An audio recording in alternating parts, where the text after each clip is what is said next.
Há um tempo atrás, eu usei esses textos para falar com vocês sobre a necessidade de aprendizado. Eu aprendi que Deus é altamente intencional. Todas as vezes que vemos alguma coisa que Ele criou, há sempre um propósito muito claro diante daquilo que Ele faz. Por mais insignificante que lhe pareça uma rocha no local, um inseto, uma folha, tudo aquilo que Deus faz, antes de fazer, por trás está uma intenção, um propósito a ser alcançado.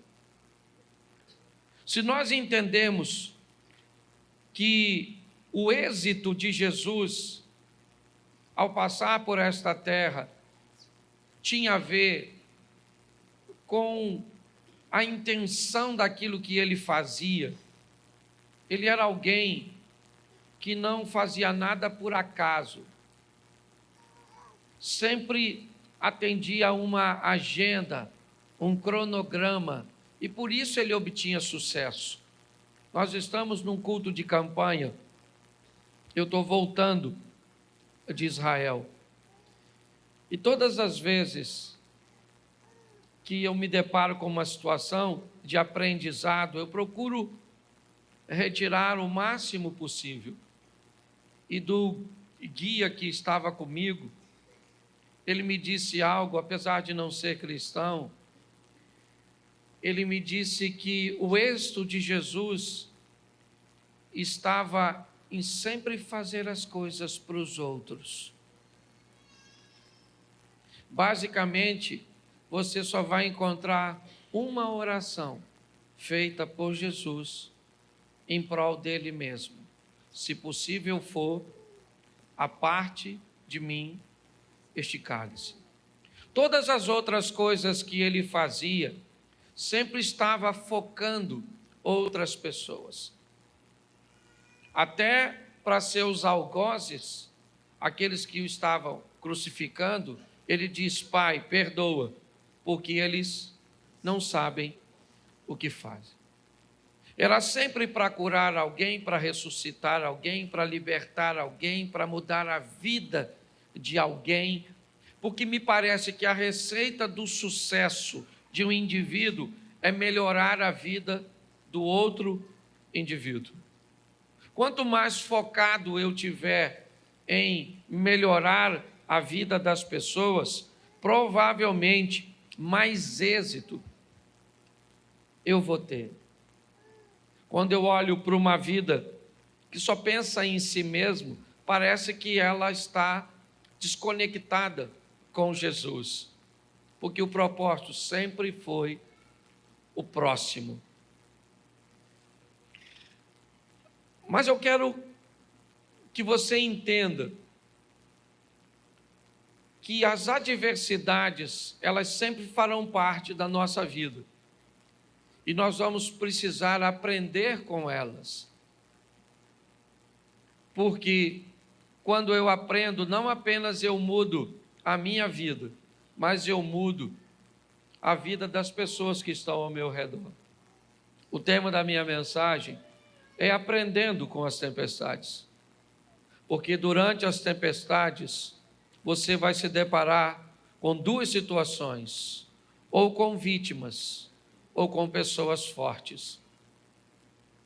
Todas as vezes que você enfrenta uma oposição, todas as vezes que você enfrenta uma adversidade, das duas uma, ou você sai dela como uma vítima, como alguém que sofreu consequências danosas, como alguém que saiu prejudicado, saiu infeliz, saiu ferido, ou você sai como alguém que saiu mais forte, mais preparado, mais habilitado.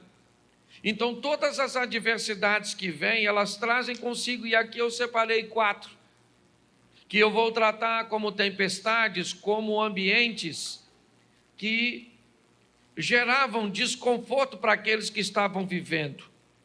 Vai ser rapidinho. Coloca para mim na tela Jonas, capítulo de número 1, verso de número 4. Vai aqui a primeira lição. Jonas 1, 4. O Senhor, porém, fez soprar um forte vento sobre o mar, e caiu uma tempestade tão violenta que o barco ameaçava arrebentar-se. Feche seus olhos. Senhor nosso Deus e Pai, em nome de Jesus, eis aqui a tua palavra. Continua falando conosco e usa-me, ó Deus, como um canal de bênção nesta hora. Pelo poder do nome de Jesus, é o que eu te peço. Em nome de Jesus. Amém. Glória a Deus. Amém? Amém. Eu acredito que esse é um texto muito conhecido, porque é a história do profeta que resolve desobedecer a Deus e fugir. Ele não está muito interessado em fazer o que Deus está mandando, porque o que Deus está pedindo ao profeta não é aquilo que ele quer fazer. E quando ele se depara com essa situação, ele busca fugir. Mas fugir para onde? A Bíblia nos diz de onde fugiríamos da face do Senhor. Se fizermos nossa morada nas estrelas, de lá ele nos derrubaria. Mas o profeta não está satisfeito. Jonas, ao invés de fazer o que Deus está pedindo, ele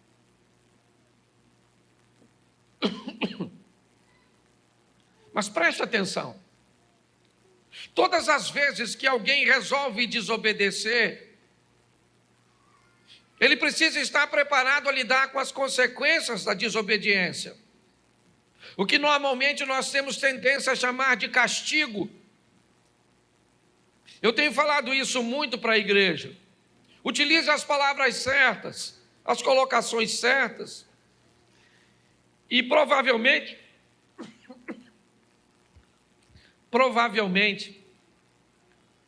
você vai começar a notar uma melhoria na sua vida. Quando você começa a se tornar responsável por aquilo que faz, quando você começa a entender que toda ação gera uma reação, você se torna mais cuidadoso. Nós estamos olhando um profeta, o Jonas. O que ele está fazendo? Ele está fugindo de Deus. Mas para fugir de Deus, ele planeja entrar num navio. Para fugir de Deus, ele se mistura com pessoas, ele se aproxima de pessoas. E todas as vezes que um desobediente se aproxima de alguém, essa pessoa precisa estar extremamente atenta. Por quê?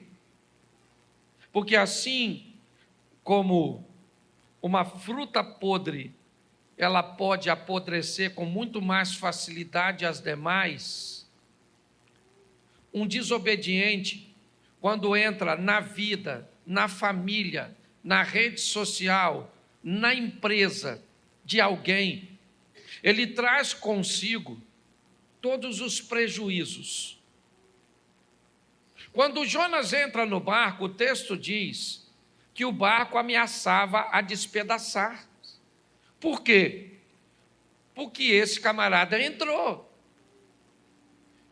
Então, qual é a função da tempestade? Ela veio conversar com alguém daquele barco. Quem? O responsável. O que aquela crise veio é dizer para o responsável do navio: tem alguém dentro do seu barco que não deveria estar aí. E se você não tomar uma decisão de tirar esse indivíduo de dentro do seu barco, ele afunda. Quando nós vamos nos relacionar com alguém, é muito importante, principalmente se essa pessoa está vivendo crises, adversidades. Eu não estou dizendo para você se afastar dessas pessoas. Eu só estou dizendo para você buscar fazer uma leitura, porque aquilo está acontecendo. O capitão do navio, o navio é dele, ou pelo menos ele é o responsável. Ele tem toda a sua tripulação, ele tem toda a sua carga, ele tem todos os passageiros, inclusive um deles é Jonas.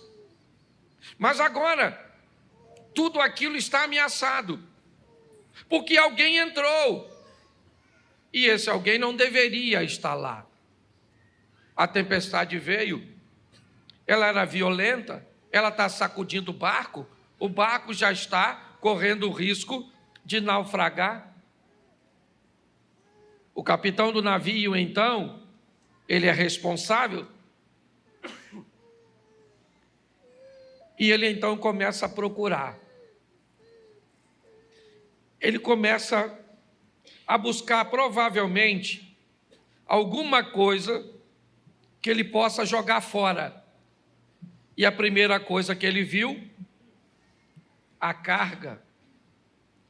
Se eu jogo a carga fora, eu deixo o navio mais leve. Se eu deixo o navio mais leve, a probabilidade dele afundar diminui. Eu dou mais flutuabilidade para ele.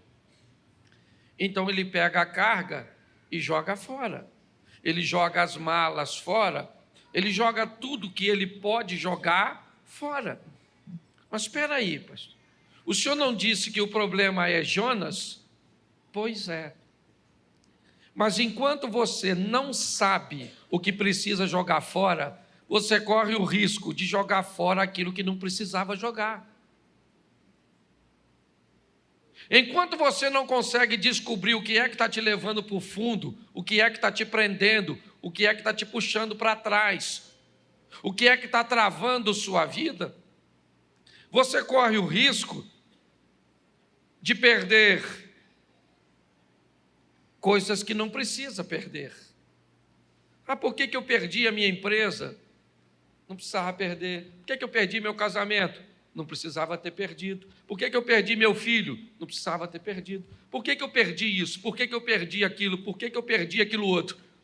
Porque no meio da crise, da tempestade, eu não consegui fazer a leitura correta.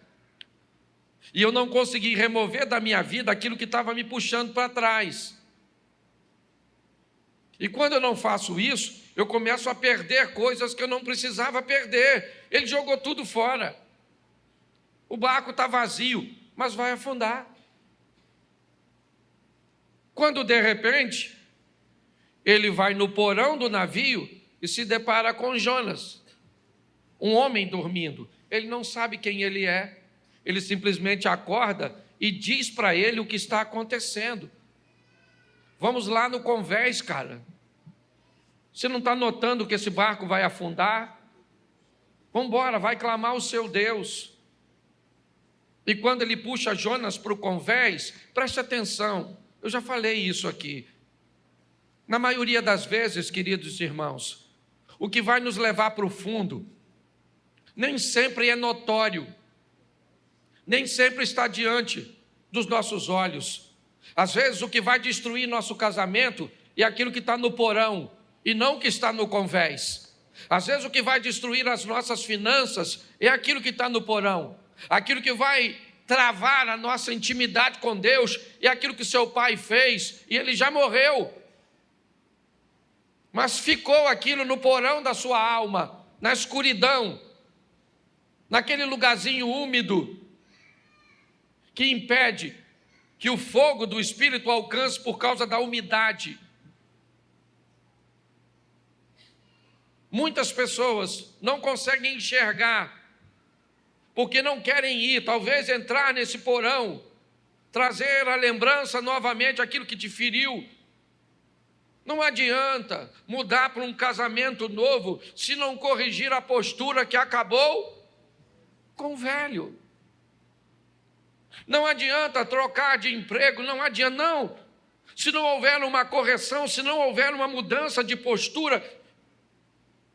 E muitas vezes as pessoas não conseguem entender. A crise chegou, o desemprego chegou, o problema chegou, o que ele é uma tempestade. E qual é a função? Denunciar. dizer para você: muda. Dizer para você: reveja seus valores, seus conceitos, reposicione-se. Mas não, pessoas mudam de ambiente, mas continuam com a mesma postura. A nossa proposta de recomeçar aqui como igreja não tem a ver. Desculpa que eu fiquei basicamente 11 dias falando todos os dias, 4, 5 vezes por dia. Por isso que a voz está assim, a garganta está desse jeito. Então, quando nós olhamos para essa situação, o que nós vemos? Uma tempestade, o que ela quer? Ela quer dizer para o capitão do navio: cara, joga Jonas fora, tira da sua vida isso. Isso o quê? Eu não sei. Eu sei o que eu tenho que jogar fora da minha vida. Aliás, tem coisas que eu nem sei. Eu preciso de uma revelação de Deus, de uma avaliação, para descobrir o que eu tenho, sabe? O que eu tenho que tirar da minha vida para esse desejo por esse tipo de coisa sair do meu coração? Quem é que eu preciso remover de meu ciclo de amizade que pode estar trazendo para mim esse tipo de comportamento? O que é que eu preciso trazer ou retirar do meu casamento para melhorar meu convívio com minha esposa?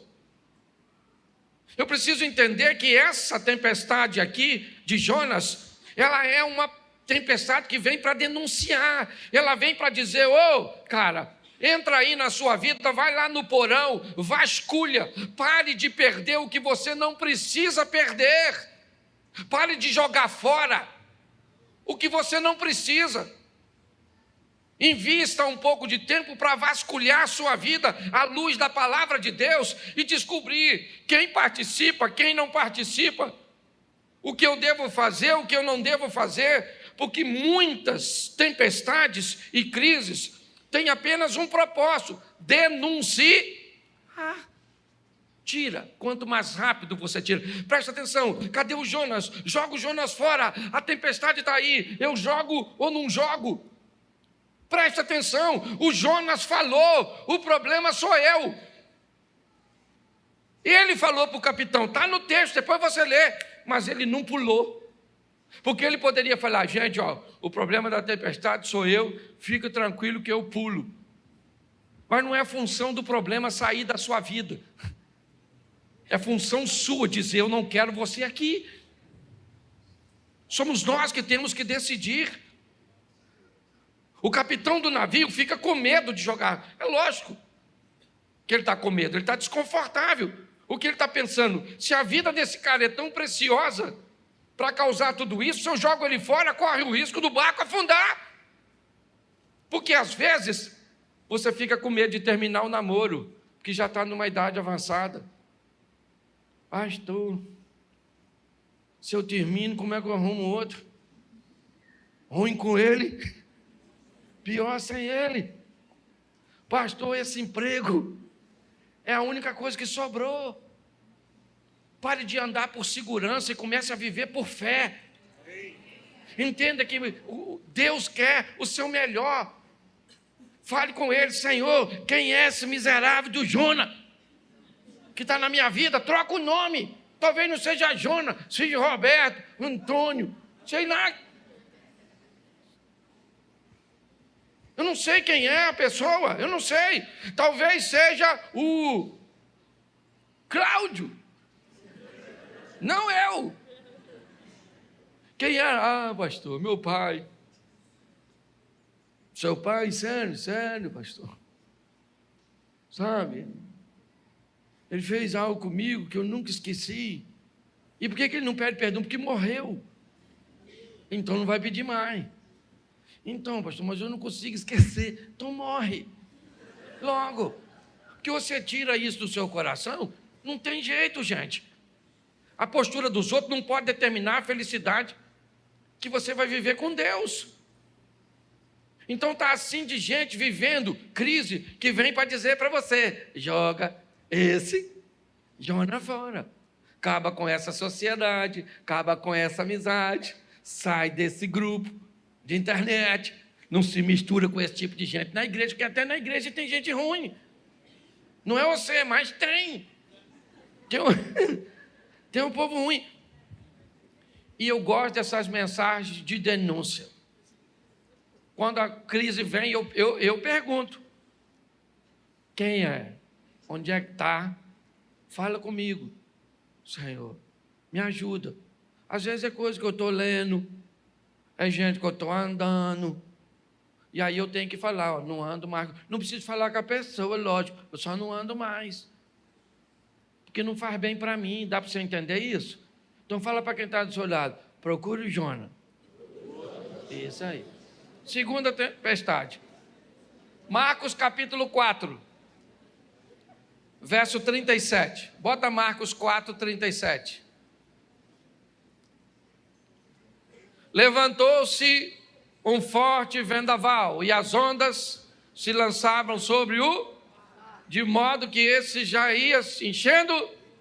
Presta atenção aqui, outra tempestadezinha. Que passagem é essa? É aquela que Jesus falou para os discípulos: vamos dar um pulinho lá do outro lado. Que ele vai lá em Decápolis libertar o malucão lá pelado, o gadareno. Lembra disso? Se não lembra, vai ler, porque está escrito aí. Não sou obrigado a falar tudo. Presta atenção, Jesus está indo, pegou seu discípulo e botou dentro do barco. O discípulo está pensando o quê? Beleza aí, Jesus está com a gente, moleza, hein? Moleza nada, que ele foi dormir. E o barco não era motor. E o discípulo, nossa, chamou a gente para ir, mas está deitadinho. Mas vamos embora. E quem é que vem? Tempestade. Se tem uma coisa que para crente é com fartura, é tempestade. Mal termina uma, já entra outra. Eu não. Parece que a gente vive num turbilhão. Porque todas elas trazem consigo seus ensinar. A primeira tempestade vem como uma tempestade que vem denunciar. E essa agora, não tem nada de denúncia. Jesus está lá quietinho, dormindo, e lá vem a tempestade. E sacode para lá, e sacode para cá, e balança para cá, e balança para lá. Um olhou para o outro e falou: nós vamos morrer nesse troço. E ele vai morrer dormindo. Porque nem vê vai. Nós vamos morrer. Jesus disse assim, ó, passemos. E eles estão falando, vamos morrer. Qual é a diferença entre ele e nós? Nada. Ele diz que nós vamos, vem.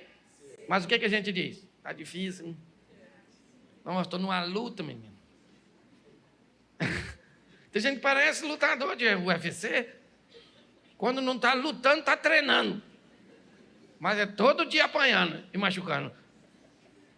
Olha só, você está rindo, cuidado, pode estar rindo de tudo. Mas olha que coisa engraçada. Os discípulos estão lá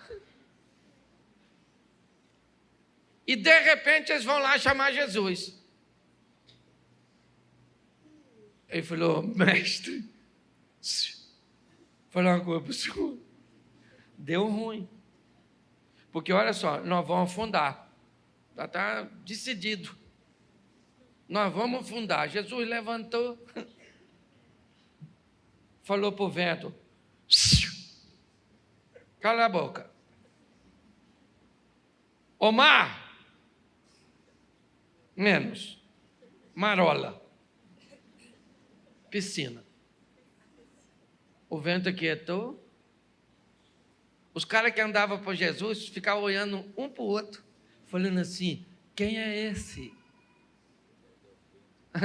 Muito prazer, Jesus. Estamos andando já há um tempão juntos. O que essa tempestade vem mostrar? O poder de quem anda com ele. É isso. Tem problema na nossa vida que só vem para tentar fazer com que nós venhamos descobrir quem é aquele que está no barco conosco. Porque Jesus disse: passemos. Ele não disse passe, ele disse: passemos, eu vou junto com vocês. O que pegar para vocês, pega para mim. Quem se levantar contra vocês, se levanta contra mim. É isso, eu vou estar com vocês. Tem tempestade, gente, que só vem para isso. E aí tem gente que perde tanta oportunidade de descobrir. Porque fica com tanto medo, que não consegue ter a experiência de descobrir que aquele que está com você, aquele que está conosco, é maior do que tudo aquilo que nós vamos enfrentar. Tem tempestade que só vem para isso, só para mostrar o quão grande é o nosso Deus. A maioria delas, fala sério, gente, é o mesmo motivo que Davi enfrentou Golias. Por que Davi enfrentou Golias? Sabe por quê? Porque ele matou leão e urso. Foi por isso. Ele falou para o Saul que foi por causa disso. Saul falou: garoto, deixa eu falar uma coisa para tu, não vai rolar. O cara é grande, tu notou que o cara é grande? Guerreiro, grandão, fortão, o cara tem escudo. O que tu tem? Uma tiradeirazinha. Davi falou: não, peraí, vou falar uma coisa para o senhor aqui. Eu estava apacentando as ovelhas do papai em certa ocasião, e aí veio um leãozão lá e falou: vou pegar uma ovelha. Eu falei: não mexe com a ovelha é do papai, não é nem minha. É de papai, mas papai deixou comigo, e eu vou, não pega não. O leão falou: eu vou pegar. Davi falou: então pega que eu arrebento você. Matei o leão, depois vem o urso que estava desavisado, matei o urso. Então eu vou falar para você, eu mato esse gigante. Deixa eu falar uma coisa para você: quantos leões e ursos você já enfrentou na sua vida? Qual deles que te destruiu? Então não é esse que você está enfrentando hoje que vai te destruir, porque o Deus que te deu vitória no passado é o mesmo Deus para te dar vitória hoje. É assim que funciona. Mas tem tempestade que só vem para mostrar para nós. Se eu desse oportunidade agora, estava assim de gente para falar: ah, pastor, sofri pra caramba em 1900 e quase morri, mas Deus me salvou. Já tive 3 câncer e não morri. E não sei o quê, já fui atropelado, já fui isso, já fui aquilo outro, já sofri isso, achei que minha vida acabou. E olha eu aí. Por que tem tempestade que só vem para isso? Ela não vem para denunciar, não é porque você está em pecado, está fugindo. Às vezes você está maneiro. Ó, o discípulo estava lá. Jesus falou: vamos para o outro lado. Ele falou: claro! Mas o Jonas falou: não vou. E a tempestade do Jonas vem para denunciar. Tem desobediência aqui? Sim ou não? Sim ou não? Não nessa aqui do barquinho. Tem ou não? Então tem tempestade para obedientes também. Que não tem uns malucos aí dizendo que só sofre quem está em pecado. Aí você não está e fica caçando. Nossa. O que eu tenho que parar de fazer? Jonas, cadê Jonas? E Deus está falando: não é essa. Trocou de tempestade. Avança. O Jonas é na outra. Velho Testamento, você já está no Novo. Essa aqui não é para porque você está em pecado, é porque eu quero te fazer crescer. Quero fazer com que você descubra o quão poderoso eu sou na sua vida. Eu vou me levantar no meio da tempestade e vou dizer: cala a boca, porque quem está aqui dentro está comigo. Pronto, acabou. Então tem tempestade que é desse jeito, gente. Pare de achar, nós viemos de uma cultura esquisita. Tudo que o indivíduo está sofrendo, caça pecado. Não, parece um caça-fantasma. O que você fez? Eu não estou desempregado. Desobediência. Você não é dizimista. Rapaz, não sou agora, porque estou desempregado. Então tem alguma coisa. Abre esse coração. Que pecado tem? E você sai caçando. Cadê Jonas? E Deus diz: não é Jonas, meu filho. Atualiza essa mente sua. Está assim de gente. Então tem tempestade que é desse, tá um montão de gente. Eu, por exemplo, tenho um montão de tempestade que eu já enfrentei, que era só para demonstrar o poder, mas também tem uma tempestade que era para tirar o Jonas. Já tirei muita gente da minha vida. Louvado seja Deus. Estou falando sério. Ó, eu trabalhava numa empresa que, se Deus não me mandasse embora, eu estava lá até hoje. Pensa num lugar que eu gostava. E pagava 3 salários. Oh, que beleza. Criei minha família com 3 salários. Era uma maravilha. Mas Deus precisou tirar aquilo. Aquilo era um Jonas que atrasava a minha vida. Quando me mandaram embora, pensa num cara chorando. Meu Deus do céu, o que vai ser da minha vida? Eu imagino Deus olhando. Você é uma besta mesmo. Se olhasse o que eu estou preparando. E eu lá, cheio de medo. Então não tem jeito, não. Tem que aprender com as tempestades, tem que aprender. Tempestade não veio só para desobediente, não. Os caras estavam lá, Jesus falou: vamos, ele falou: vou. E Jesus foi fazer o quê? Dormir. Não podia estar acordado. Que aí eles falavam logo lá: Jesus só mandou nós vir a tempestade. Jesus falava de longe: raja fora. Mas não, a tempestade chegou e tal. E ele não acordou, devia estar todo molhado. Para mim ele estava acordado, estava fingindo. Para mim estava. Que se o barco já está enchendo, quase afundando, como é que ele vai estar dormindo? Eu imaginei ele lá. Alguém falou, acorda, Jesus. Só abriu o olho, falou, qual é? Hoje nós vamos morrer. Ele vai morrer nada, rapaz. Espera um pouquinho que eu vou falar com você. Quem é o problema? O vento? Ô vento! Cala a boca. Ô mar, fica quietinho. E os discípulos falaram, quem é esse? Que até tem gente, 40 anos andando com Jesus. Quando Jesus faz alguma coisa, diz, quem é você? Nossa, sou um seu amigo novo. Acabei de chegar agora. Então aprenda a viver. Tempestade, fala para quem está do seu lado, tempestade. Também vem para obediente. É isso aí. Vamos para a terceira tempestade? Mateus 14, 24. Isso não define muito uma tempestade, mas um ambiente bem inóspito. Mas o barco já estava a considerável distância da terra, fustigado pelas ondas, porque o vento, soprava contra... Presta atenção. Na tempestade anterior, Jesus disse, passemos para outra margem. Sim ou não? Nessa, agora Jesus falou, vão vocês que eu vou depois.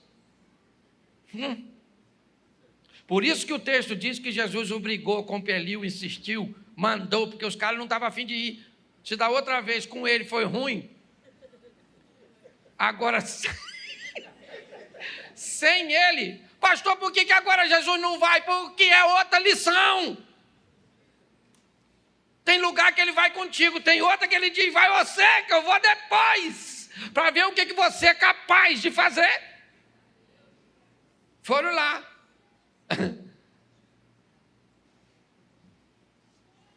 3h da manhã, tudo escuro, Jesus foi, andando em cima d'água. Não visou como é que ia.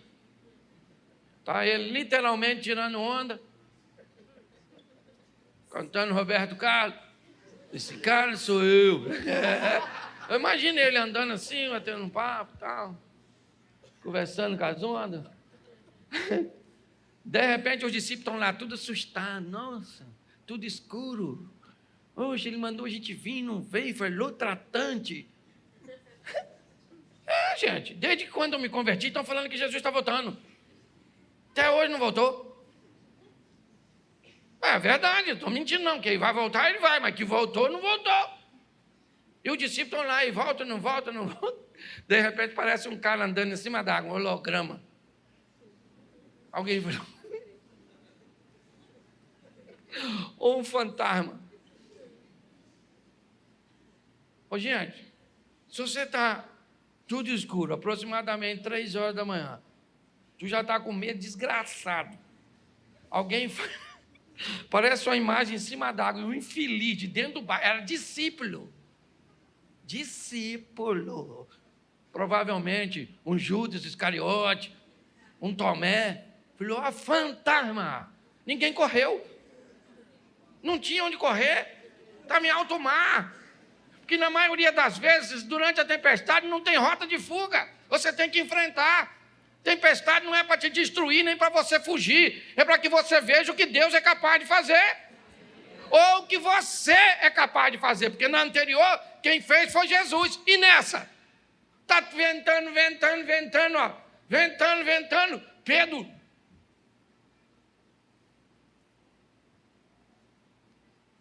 Aí, é Jesus mesmo? Pô, deixa eu andar em cima d'água. Pô, tô afinzão de andar, tá vendo ele? É ele mesmo, né? Eu vou aí, hein? Porque tem tempestade e crise que não é para Deus agir. É para você agir e experimentar o que ele pode fazer. Você lembra o Moisés? Moisés é um cara maneiro, sim ou não? Um cara de oração, não era? Pô, o cara maneiro. Quando o faraó vem pegar ele, ele vai orar. Aí o joelhinho dele, Senhor. Deus falou assim, melhor levantar, filho. Que o faraó já está chegando. Você não tem um negócio aí na mão? Toca aí, meu filho, vai embora. Tem a ver comigo não, tem a ver com você. Muitas crises que nós estamos vivendo, elas só vêm porque Deus quer criar em nós um poder de reação. O que Deus está querendo dizer é, acorda, Pare de pedir para eu fazer alguma coisa, porque o que tem que fazer, eu já fiz, eu dei a garantia para você. Agora está na hora de você agir. Nós temos que entender isso. Essa é uma tempestade que vem para aqui Pedro. E eu gosto disso, porque ele é único. Tem 12 camaradas dentro do barco. Mas só ele vai sair. Isso é bem legal. Talvez não seja muito agradável ver no meio de 12 discípulos apenas um ter coragem de olhar para aquela situação e dizer: isso é uma oportunidade que eu tenho de viver o sobrenatural. Eu vou andar sobre as águas. Eu vou caminhar sobre elas. Mas e os outros? Não é problema meu. Eu sei que eu quero. Jesus, deixa eu andar sobre as águas. Jesus falou: vem, querido. Não faz sentido, Jesus, fazer isso, gente. O que tinha lá onde Jesus estava? Nada. Jesus está indo para onde? Para o barco. O que Jesus deveria ter falado para Pedro? Me espera aí que eu já estou indo.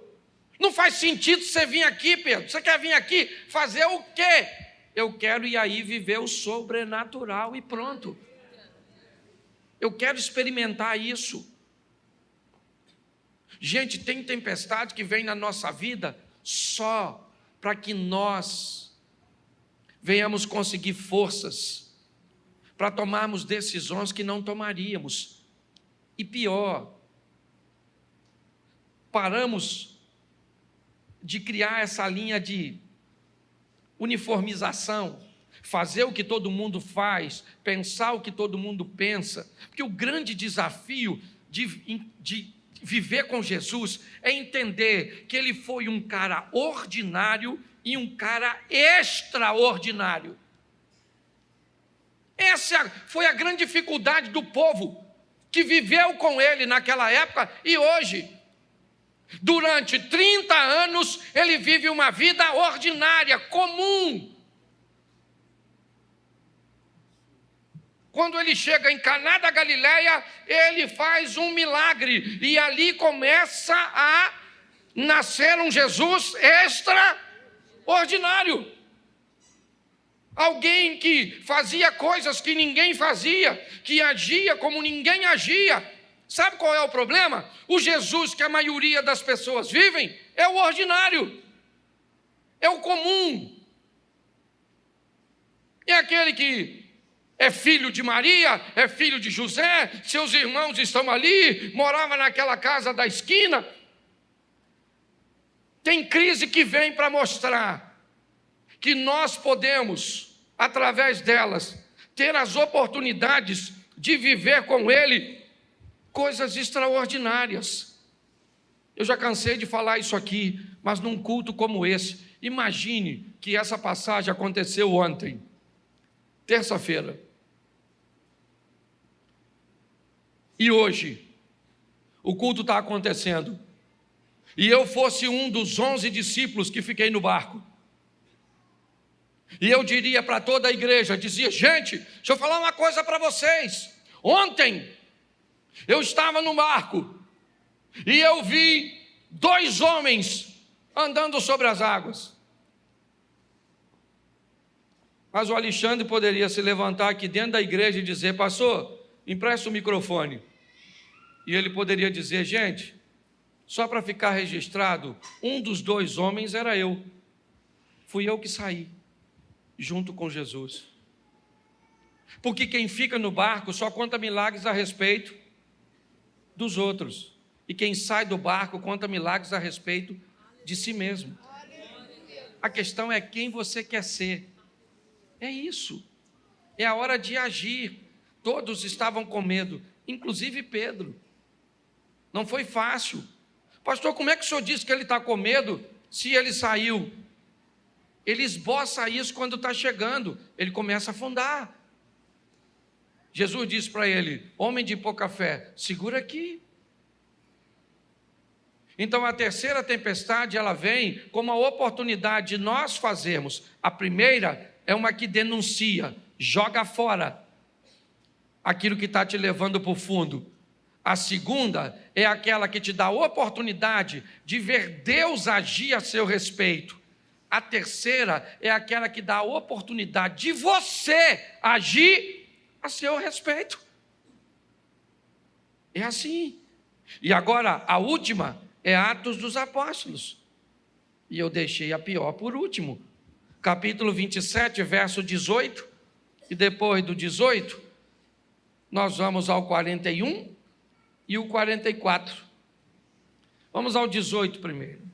No dia seguinte, sendo violentamente castigado pela tempestade, começaram a lançar fora a carga, o mesmo padrão da primeira tempestade, trazer alívio. Coloca para mim o 41. Mas o navio encalhou num banco de areia, onde tocou o fundo. A proa encravou-se e ficou imóvel, e a popa foi quebrada violentamente das ondas, ou pelas ondas. Verso 44, outros teriam que salvar-se em tábuas ou em pedaços do navio. Dessa forma, todos, quantos? Todos. Chegaram a salvo em? Presta atenção na quarta tempestade. Ela foi a que durou mais tempo. Nesse navio está o apóstolo Paulo. Fizeram manobras, esconderam-se atrás de ilhas, esperaram alguns dias para ver se a tempestade cessaria. Ela não cessou. Quando tentaram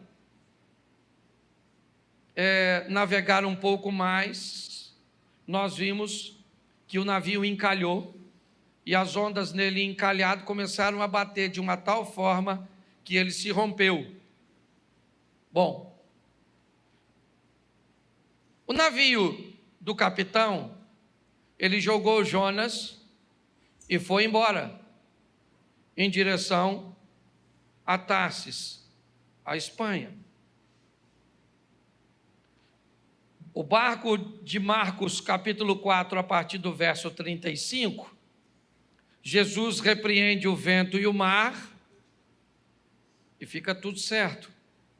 Mateus 14, a partir do 22, é a terceira tempestade, onde Pedro anda sobre as águas. E assim que Jesus pisa no barco, o vento vai embora. Mas a última tempestade não foi legal para o barco. Ele naufragou. Ele se despedaçou. Mas o texto diz que as pessoas que estavam no barco, presas aos destroços, conseguiram chegar na areia e ninguém morreu. A Bíblia está me dizendo que tem tempestades que não adianta jogar fora, que o Senhor não vai se levantar para acalmá-la, que não é a sua decisão assertiva que vai fazer ela passar, porque ela vai afundar. O barco vai afundar. O ente querido vai morrer. A empresa vai fechar. O casamento vai virar divórcio. O filho pode caminhar para um caminho que não deve. Tem tempestades que elas são extremamente prejudiciais, danosas. Mas o que ainda essa tempestade me mostra é que ninguém morreu. E aqui não estou falando simplesmente de morte física, não. a nossa ótica a respeito da Bíblia, nós temos muito que aprender. Eu acabei de chegar de um lugar que o dia começa na noite. Sim, para os judeus, o dia não pode começar de dia e terminar à noite. Ele tem que começar de noite e terminar de dia, porque o Senhor nos chamou das trevas para a sua maravilhosa luz. Não faz sentido um dia que começa com dia e termina com noite. Ele tem que começar com noite e terminar com dia. Quando nós começamos a mudar a nossa mente, nós vamos descobrindo a grandeza do que Ele deseja realizar. Essa tempestade, para mim, é a tempestade que originou o nome da nossa igreja. A oportunidade que Deus nos dá de um recomeço, de olhar para os destroços do nosso casamento, para olhar dos destroços de nossa vida emocional, para olhar dos destroços de nossas decepções, mas saber que nós seguramos, sabe, literalmente numa tábua de salvação, e chegamos até a praia com a possibilidade de vivermos em Deus, por sua misericórdia, uma nova fase. Mas uma nova fase como uma pessoa nova. Por quê? Porque a tempestade, ela afundou meu navio, mas ela não tirou a minha vida. Ela me deu a oportunidade de viver uma nova experiência.